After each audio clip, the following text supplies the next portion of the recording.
You're listening to Two Bobs, conversations on the art of creative entrepreneurship with David C. Baker and Blair Enns.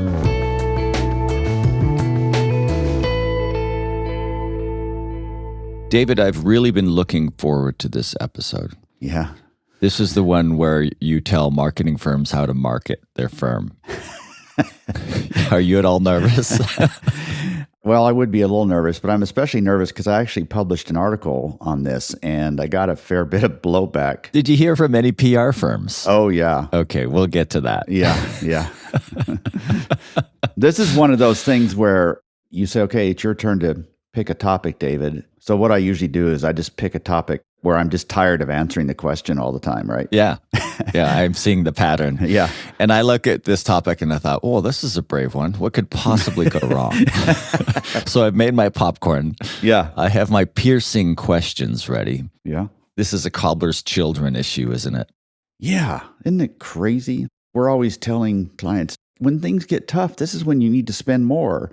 What's more important than your marketing plan? And then you look at the project list and their own website is on there and it's the last one. It's one that always gets pushed off. And it's kind of funny. Everybody talks about the cobbler's son who has no shoes, but after a while, it just gets sort of nauseating. And it's better than it ever has been, for sure.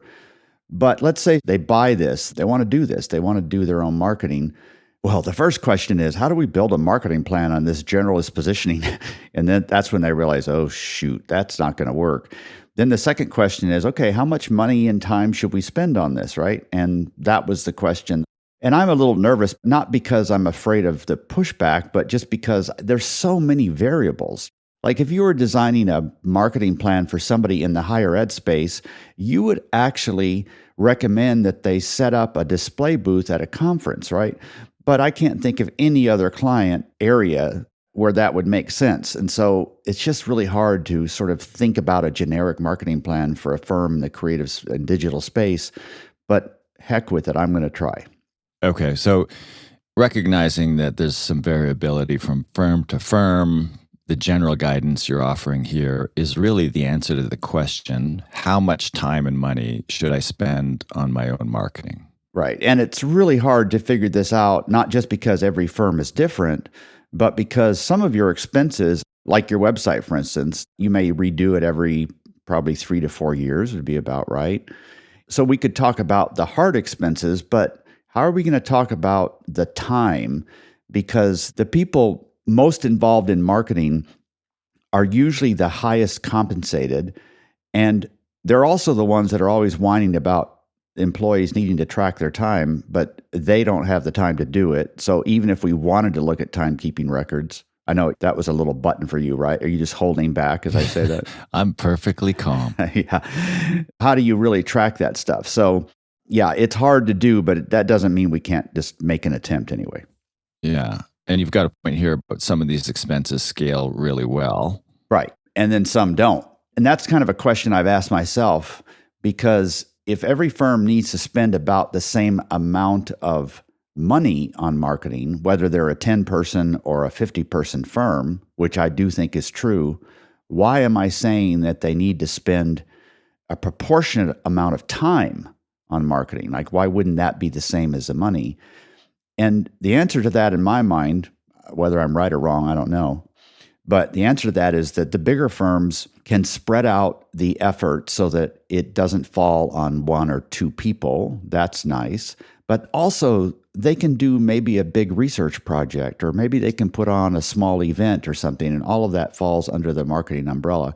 So what we're going to see is that most firms, regardless of size, need to spend roughly the same amount of money, but they're probably going to spend a more proportionate amount of time on things. Okay. So the fixed costs are relatively the same even as your firm grows.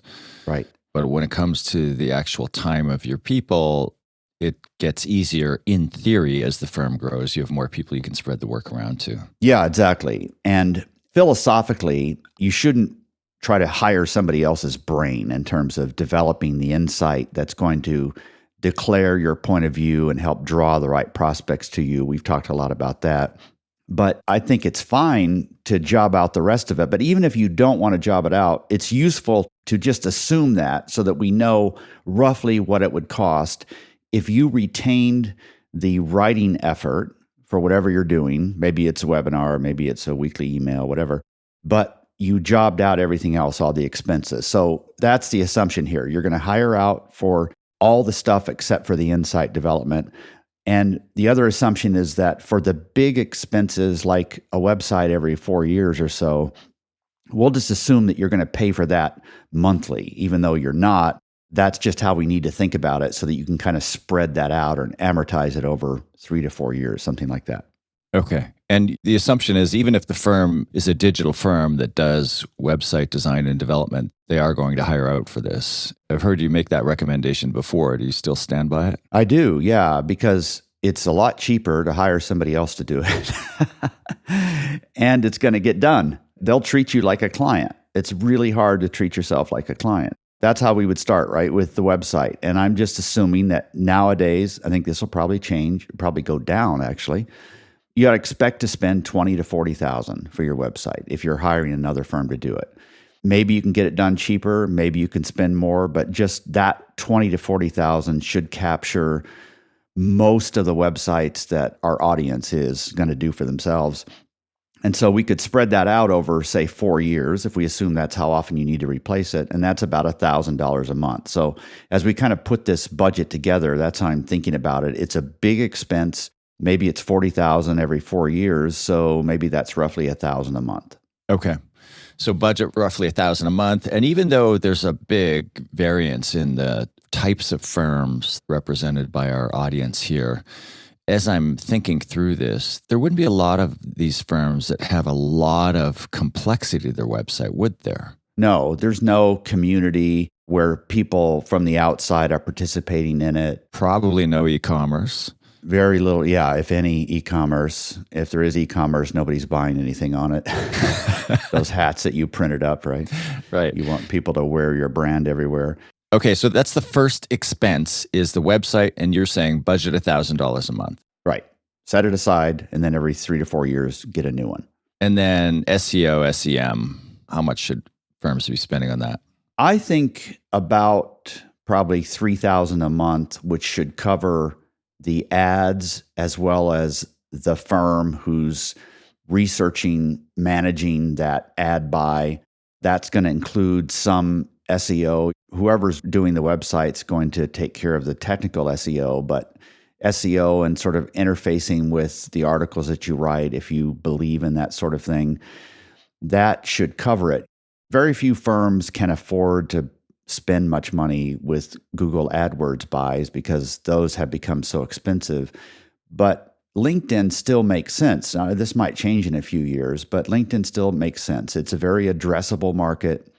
You can see the results. They've got some new technology now that allows somebody to fill out a form and never leave LinkedIn. And so you can capture that lead without sending them to your website, which people are more reluctant to do.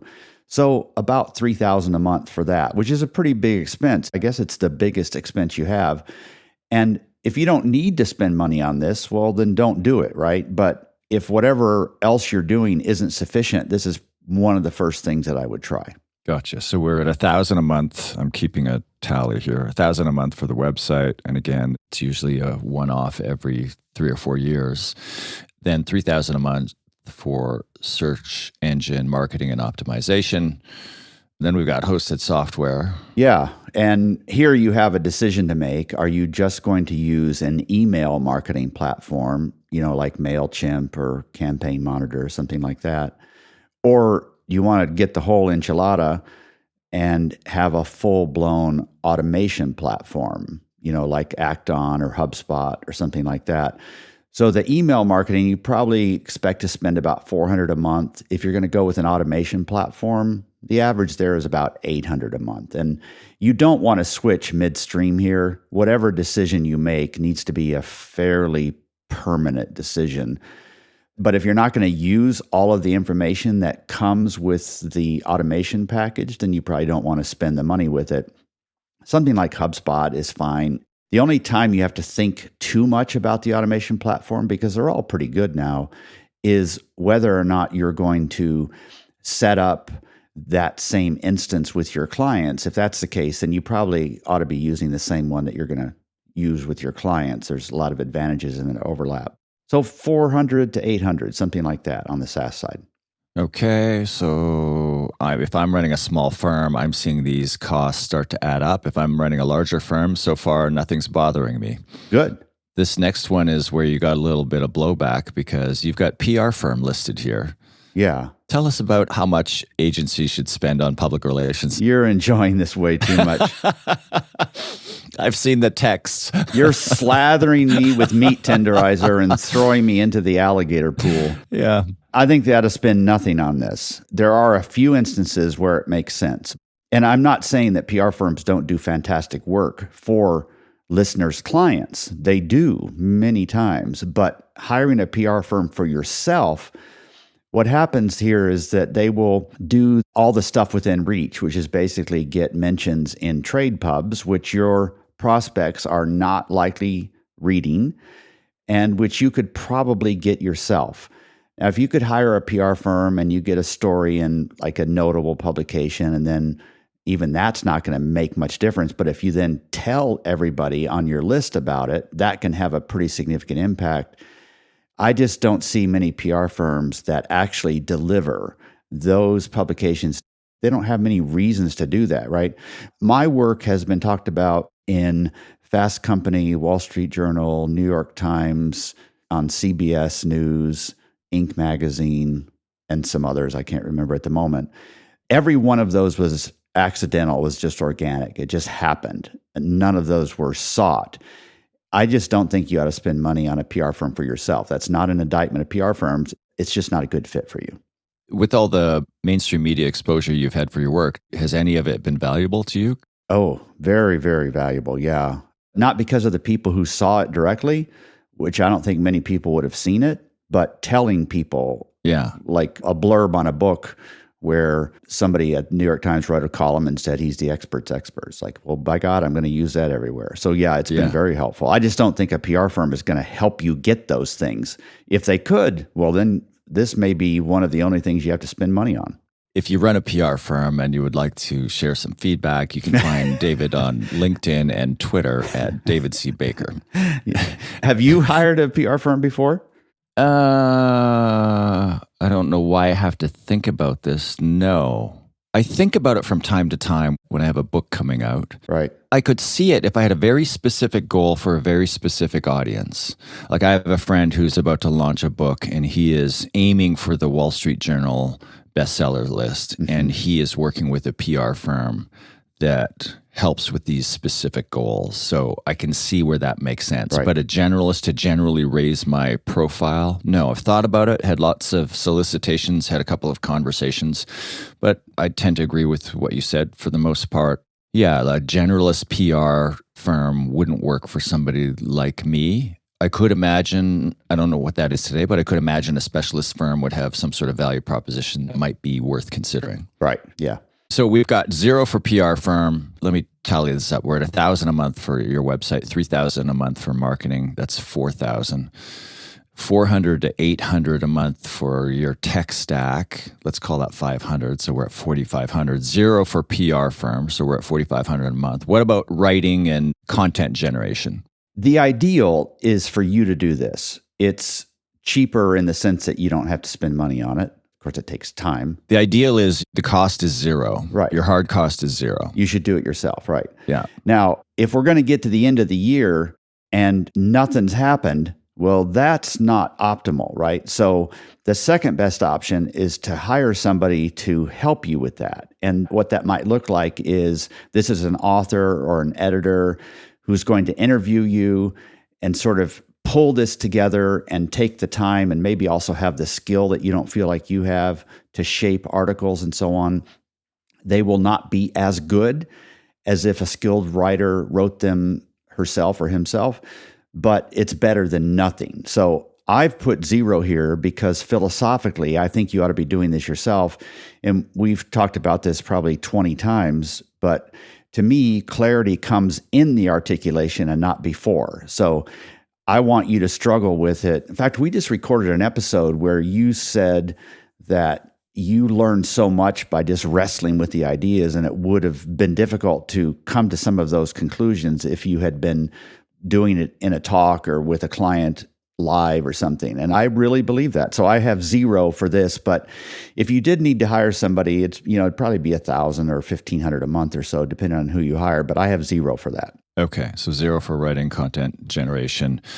You really should be doing this yourself. But as you and I and many listeners know, some people know they should be doing it themselves. But after a pattern of 1, 2, 3, 5, 10 years of not doing themselves, maybe that's evidence. Yeah, it's probably time to reach out, get somebody to help you. I have somebody in my life who has now sent me 2 books that they've written with ChatGPT. And this person is just completely enamored with the tool. Look, I wrote a book. And then a month later, look, I wrote another book. I just skimmed through the first one. And I think, it's not bad. There are some subjects out there where the body of knowledge exists out there in the world. It's fairly standard.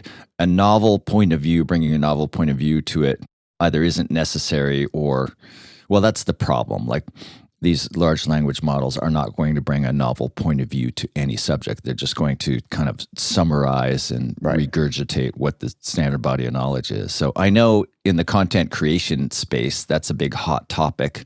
It's so easy to create content. And I didn't intend to go deep on this, but I'm with you. I think you should do it yourself. And I know that these days, I think my writing has gotten better because of ChatGPT. Because when I'm writing, I'm asking myself, could somebody just type this question into ChatGPT or Bard or some other LLM and get something like this? If I can't bring a personal angle and a point of view to it, I'm not going to write about it. Oh, I thought you were saying to ChatGPT, hey, take my thoughts and write them just like David would. I've tried that, and it said, who's David? Yeah. The closest I came to this was, I guess it was my 3rd book, Financial Manager at a Marketing Firm. I had written tons of articles about that subject. Each article was on a particular subtopic. And I realized, there's probably a book in here. I didn't have the time to do it. Plus, each article sounded like an article, right? So I sent all of it to a really skilled author/editor, and I said, hey, rewrite these articles so that they look like chapters, and then tell me what's missing. And she wrote me back and said, okay, these 4 chapters are missing. So I wrote those 4 chapters, and then that's how that book came to be. But I wrote the whole thing, but I didn't shape it into a book. That's a little different to me. Yeah, that's different. I know other people who've done that as well, and books that have sold very well, as yours have. Yeah. Okay, so that's writing. 0, ideally. Social media, what should people be spending on social media? I don't think they should be spending any money at all. Of course, we talked about LinkedIn ads, and that's technically social media, so that would fall under another category. What about $7.95 on Twitter or X? Or TikTok, right? Yeah. Your clients are probably not reading that. And I've got mixed emotions about this because I think your presence on social media can be very valuable from a recruiting standpoint, and also to just give people a sense of your culture and so on. But I don't know that you need to spend money on it for that reason. So I wouldn't even think that you should be interacting much on social media except for LinkedIn. I think you really should. I think you ought to build a presence. You ought to have thousands of people following you on LinkedIn. You should be commenting judiciously and thoughtfully. You should connect with people and not immediately after that try to sell them something. And then a week later say, well, I haven't heard back from you. Don't do any of that stuff. But I don't think you need to spend money on social media except for the LinkedIn paid ads. You should be spending time on LinkedIn. Of all the social platforms, whether it's paid or whether it's just organic, investing your time, you've singled out LinkedIn as the platform that most of our listeners should be putting their time, attention, and even money into. Right. Yeah, you might have fun on Twitter. That's my disposable personality. I'm expecting to get canceled at some point, and I just don't want it to impact my business. So I just sort of fool around on Twitter. But LinkedIn matters a lot, and I think you ought to pay attention to that. Okay, so far we're at $4,500 a month, and then you've got miscellaneous. What's in the miscellaneous category? I just want to acknowledge that every firm is different. They're different in 2 ways. One is they're specialized in a particular area. So your marketing plan needs to be tailored to that specialization. Maybe you're in fashion and beauty and they're not going to read a weekly email from you. Maybe they need to be more inspired with motion, some video kind of stuff, whatever. So they're personalized because of where you're specialized, but they're also personalized based on your personality as the person heading this up. So I just want to give people an extra $1,000 a month, essentially, to do whatever seems appropriate for those two things, their specialization and their personality. Maybe you could have a great audience by not just being a guest on podcast. Maybe you can host one. Or maybe there's a quarterly research project that you're all excited about, and you could turn that into all kinds of articles, right? Or maybe you hire somebody to help find speaking relationships or speaking opportunities for you.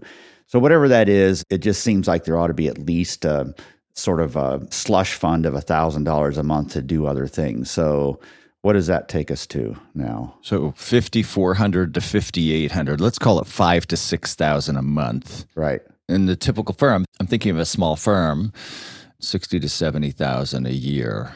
What do you think? Does that strike you as low, high, or just about right?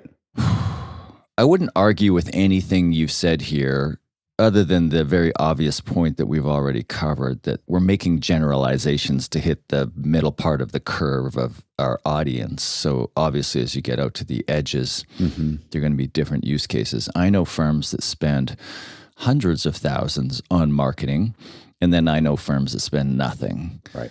I think a lot of independent creative firms really do struggle with how much time and money should I spend on this. So I think if you're tuned in, these numbers are helpful. You highlighted something that I wanted to emphasize as well, on that don't spend any more than you have to, right? And then you introduced this concept to me years ago, and I've hung on to it and thought a lot about it. It's the idea of placing every marketing tactic as a certain rung on a lead generation ladder. And as your presence in the market grows and the pull that you have will leave behind those lower rungs on the ladder and climb up. So maybe you're doing cold calling at the beginning, a lot of it, because you need to and it makes sense and you need to learn from the marketplace.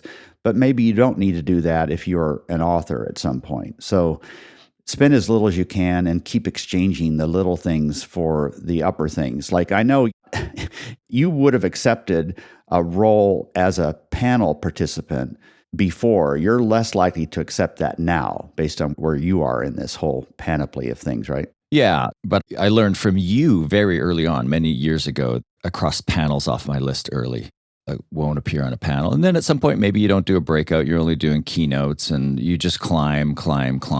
Right. That makes a lot of sense to me. What if you want to hire some of this out? Mm-hmm. I downloaded a LinkedIn lead where you click on something, download a paper, you're converting, giving them your information so that person gets notified that they have a new lead in Blair Ends. I downloaded 3 white papers because I wanted to show my team an example of something specific. And then I started to get emails, and then my phone rang. And it was a salesperson from one of these organizations. And I laughed and I said, "Hey, I know why you're calling. Mm-hmm. I downloaded your white paper just as an example for my team. I'm not a customer." And it was a young, polite, enthusiastic salesperson. He said, "Yeah, I'm getting that response a fair bit." I said, "How's it going?" Mm-hmm. Because here he is. He's phoning, and you can hear the people in the background. There are people calling to follow up on these leads. I said, "How's it going?" He said, "We're getting a lot of leads." Yeah. Well, yeah. But how's the calling going? He said, "We'll probably get some sales out of it." You know, salespeople are so optimistic, but it's been a long time since I've converted on a website of any kind or a social platform like LinkedIn and then got a phone call, but that's what happened. Yeah. But back to your question, would it ever make sense to hire this out? Obviously, you might hire out parts of it. If what you do for your clients is ad buys, well, you probably would do that for yourself. But let's say you don't do that. Well, then you might hire that out. But what if you wanted to hire a firm to do all of it? I think that makes sense in maybe a fourth or a third of the circumstances. There's lots of things you could hire. You could hire an appointment setting firm where they're just on the phone for you, trying to get you hour-long phone calls or Zoom meetings with what presumably are prospects. That seldom works. It only works if you have no time and if it's very obvious who needs to be reached and they just do that for you. I wouldn't recommend that hardly ever. But there are firms that do the whole thing. Like Newfangled is one of them, for instance. Yeah, I was just thinking, then, are we going to give our friend Mark O'Brien a plug at Newfangled? They do pretty much everything on this list and even some more. Right. And for some firms, it makes sense, especially if you're going to get to the end of a year and nothing's happened. And at the lower end, $5,000, the higher end, $12,000, that's pretty much what you're going to spend to have somebody do the whole thing for you. And there's a half a dozen firms that do this. We both happen to know Newfangled, but yeah, I think it makes sense sometimes. I see the appeal of this. I see the appeal of somebody listening to this and going, okay, well, yeah, that's on my to-do list and that's on my budget list and et cetera.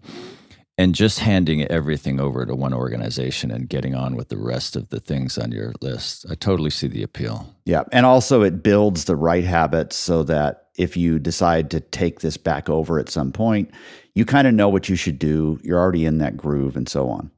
Yeah.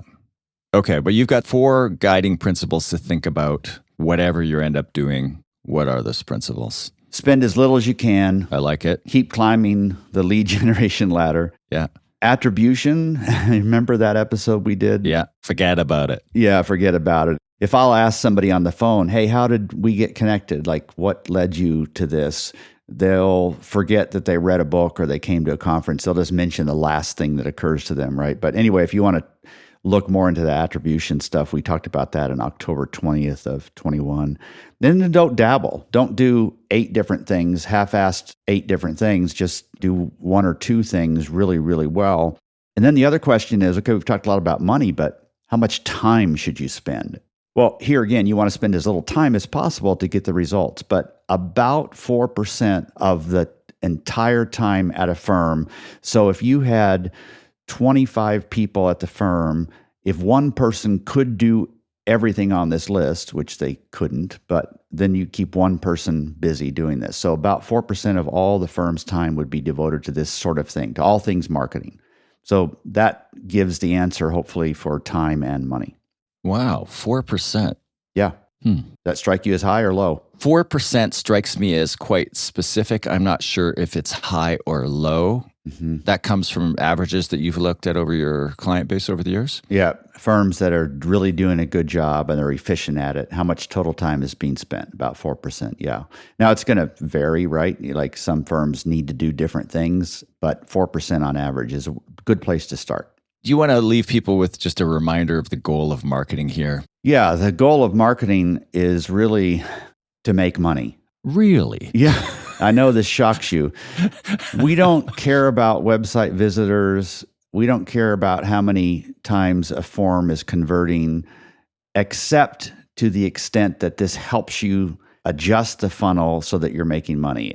If we just go all the way down to the bottom of the funnel, because we've been talking about the top of the funnel largely. If we go all the way down to the bottom of the funnel, what are we looking for? We're looking for a new right fit client every 2 to 4 months. Somewhere in there. Now, if you have too many clients and they're too small, well, you're going to have to close more than that. But if it's right fit client, then 1 new client every 2 to 4 months. So what do we need to do to get there? Like how many conversations? Maybe you need 3 or 4 great conversations with prospects before one of them closes. Well, how many people do you need opening your emails to get that? All we really care about is this delivering great clients consistently without hurting our brand? And that's how we need to evaluate everything. I think Peter Drucker said the goal of marketing is to create a customer. And he also said a business really has only 2 functions, marketing and innovation. So it's one of the 2 important things that you do. All right. So if you're listening at home, just to recap, how much money should you spend on your marketing? Between $5,000 and $6,000 a month. If you're going to outsource it, expect to spend about double that. How much time should you spend on your marketing? About 4% of all of your human resources. And obviously that goes away or goes to almost zero if you do outsource it, which I guess makes the case for doubling your investment. You can pay the money and time, or you can just pay the money. That's your choice, people. Thanks for this, David. Thanks, Blair. Thank you for listening to Two Bobs with David C. Baker and Blair Enns. Read episode notes and transcripts at twobobs.com. That's the number 2, BOBS.com.